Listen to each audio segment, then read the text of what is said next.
どうもー、こんにちは。極真空手歴20年以上の青くと言います。本日もそこから得られた知識や経験を皆様にお話ししていきたいと考えております。第8回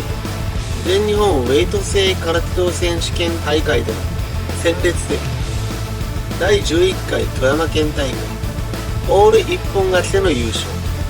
そして第11回全日本ウェイト制でも4つもの一本勝ちを手土産に破竹の勢いで勝ち進んでいましたが、決勝にて後に人間風車と呼ばれる無差別の世界大会で3位に入賞することになり、あまりにも巨大な壁谷川浩にその己が得意とする左の上段芸での一本負けを喫してしまった成島流。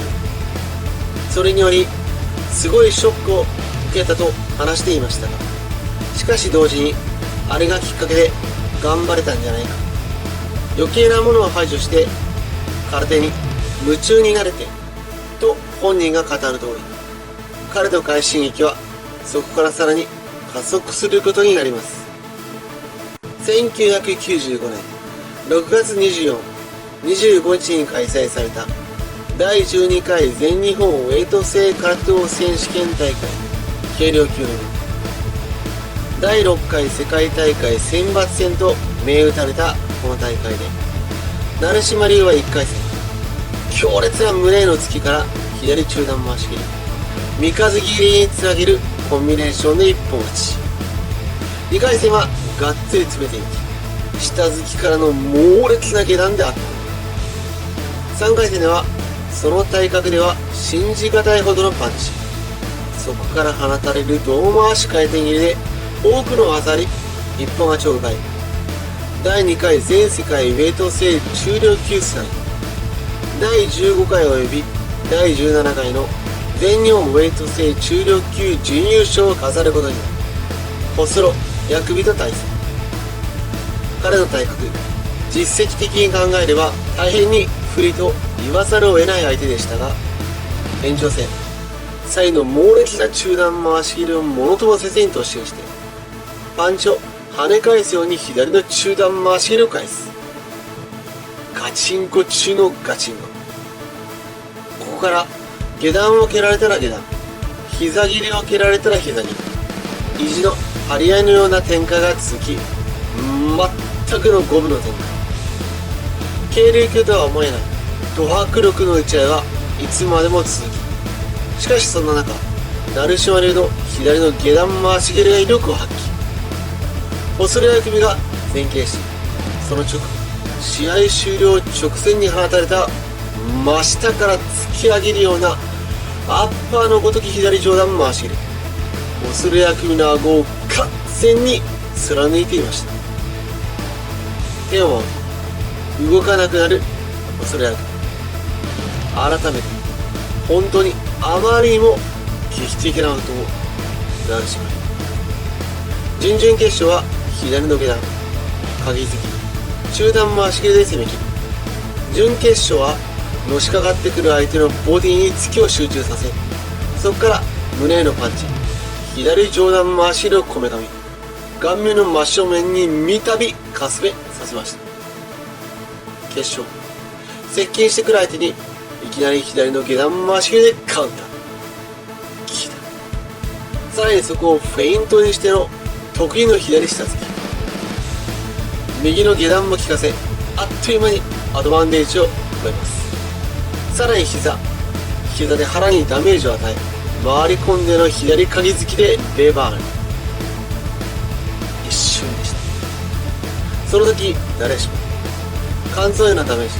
そこに意識が集中していたと思います。次の瞬間その視線が下に向いたのを確認する間もなく、真下からロケット砲のように放たれた上段回し蹴り、対戦相手の福田武史は沈んでいました。なんという勝ち方をするんだこの人。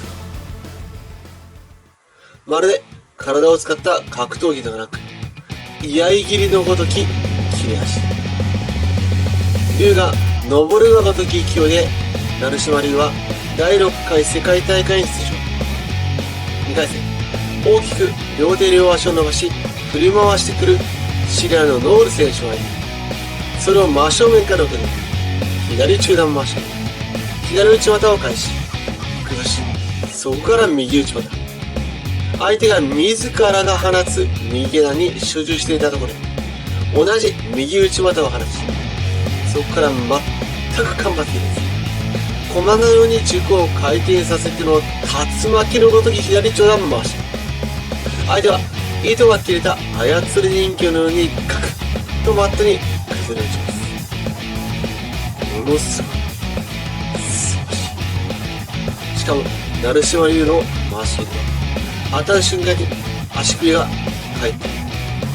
スナップが来た。その時脳に加えられる衝撃たりがどれほどのものか。さらに3回戦、チリのビクトル・ガルシアを下突き接見、そして強力な左右の下段、最後は左中段回し切りの連打で打つ。その実力が無差別でも遺憾なく発揮されることを証明していました。4回戦で対戦したオーストラリアの超人ギャリー・オニールとの戦いで、そのギャリーステップ、そこから放たれる変幻時代の足技を捉えきれず、延長戦い、最終的に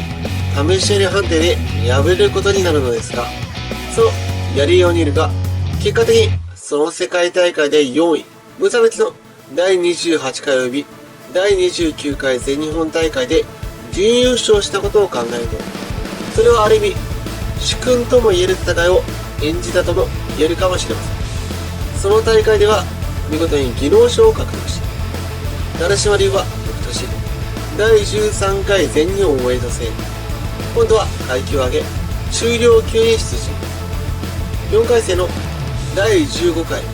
16回全日本ウェイト制軽量級準優勝、第18回大会3位となる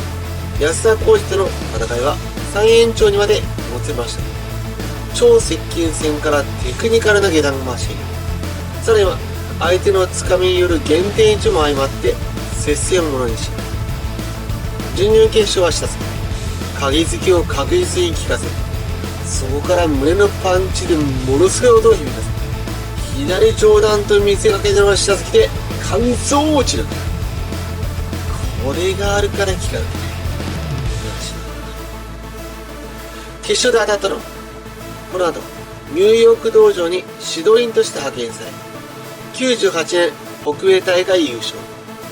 第7回世界大会でグラブフェイト座と死闘を繰り広げ、一躍名を広めることになり、福田達パンチの交換から開始早々の左上段回し、それはガードの目に当たりましたが、会場がざわめくほどの迫力。小さい下突きを放ってくる福田達也に対して大きく強烈な左中段回し、どこかスケールの違いを見せつけるような展開。さらにそこから伸びる下突き、右の内股につなぎ、またそうあくまでつなげた、そう思っていました。見ているこちらですらそう思うのですから、会場のみ、そして対戦相手はなおさらのことでしょう。一瞬の気持ちの空白、これを狙って作っているとするなら、成島流はその組手だけでなく、気持ちのコントロール、虚実、それをも使い掌握しているということになるでしょう。福田達也が右の内股に合わせて右の下突きを放ち、さらにパンチにつなげようとしているのが見て取れたその瞬間、その速射砲のような左上段回し切り、またも福田達也の右顎を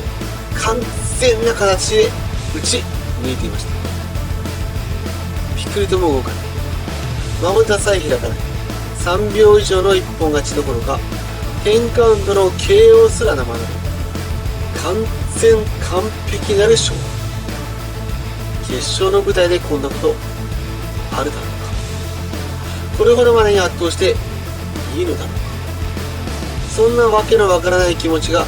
浮かび上がってくるぐらい、そしてこの一本勝ちにより前人未到の全日本ウェイト制空手道選手権大会2階級制覇は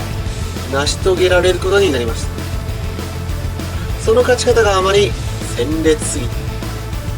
その偉業が霞んでしまうほど、成島流という男、そしてその左足から繰り出される上段回し蹴り、その猛威は筆舌に尽くしがたいものがありました。私は引き続き快進撃、一本勝ち、衝撃、それらを我々に伝え、偉業を成し遂げていく成島流の活躍、それを皆様に紹介させていただきたいと思います。ですのでぜひ高評価、コメントの方よろしくお願いいたします。本日もご視聴いただき誠にありがとうございます。